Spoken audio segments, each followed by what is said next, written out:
राजधानी भोपाल में लव जिहाद और धर्म परिवर्तन के आरोपियों पर जिला प्रशासन की बड़ी कार्रवाई हुई है।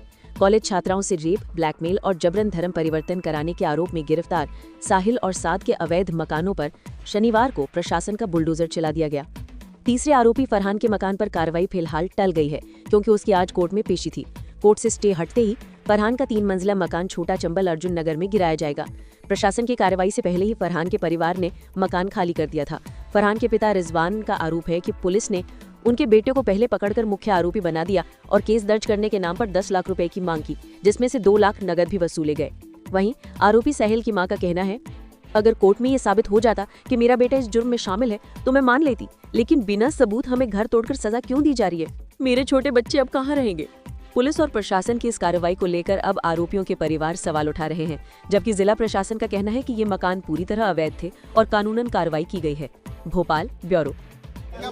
रिजवान खान के संबंध में माननीय व्यवहार न्यायालय में वाद प्रस्तुत है, तो उसमें जैसा निर्देश मिलेगा, आज 11 बजे सुनवाई है, फिर उस हिसाब से कार्रवाई की जाएगी। अभी क्या कार्रवाई रोक दी गई क्या सर? अभी 2 घरों की कार्रवाई कंप्लीट हो गई है हमारी, अब मलबा हटा रहे हैं हम। तीसरे घर के संबंध में माननीय न्यायालय जैसा निर्देश देगा। न्यायालय चूंकि 11 बजे तक मामला आएगा, तब तक क्या पुलिस बल तैनात रहेगा यहाँ पर? आप लोग तैनात रहेंगे? नहीं, वो अभी देखेंगे।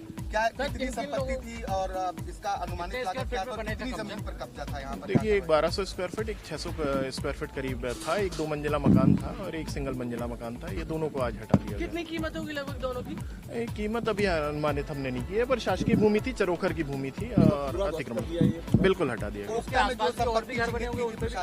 असली परिवार की उस पर भी कार्रवाई होगी? देखिए, विधिवत कार्रवाई सभी पे की जाएगी। माननीय मुख्यमंत्री जी और कलेक्टर महोदय के स्पष्ट निर्देश हैं। शासकीय भूमि जिसके द्वारा भी अतिक्रमण किया गया, नोटिस और ड्यू प्रोसेस के बाद यदि उनके द्वारा अतिक्रमण नहीं हटाया गया तो सारी शासकीय अतिक्रमण को हमारे द्वारा हटाया जाएगा। वहाँ क्या आप लोगों ने नोटिस दे दिया पहले? बिल्कुल, वहाँ 18 तारीख तक का नोटिस है सुनवाई का। तहसीलदार के न्यायालय में विधिवत कार्रवाई चल रही है।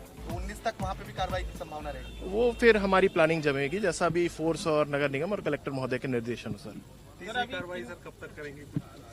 नहीं, कलेक्टर महोदय के निर्देशानुसार मैंने जैसा आपको बताया, वो प्रॉपर प्लानिंग के बाद ही आप जैसे देख रहे हैं यहाँ डिप्लॉयमेंट है, नगर निगम का पूरा डिप्लॉयमेंट है, उस हिसाब से प्लानिंग करके हमारे द्वारा कार्रवाई की जाएगी। जो शासकीय भूमि पे कब्जे हैं और भी घर होंगे ऐसे, तो उन पे भी कार्रवाई, उनको भी नोटिस देंगे? देखिए, जिनकी शिकायतें हमें प्राप्त हो रही हैं उनकी जांच हमारे द्वारा की जा रही है और विधिवत कार्रवाई की जा रही है। ठीक।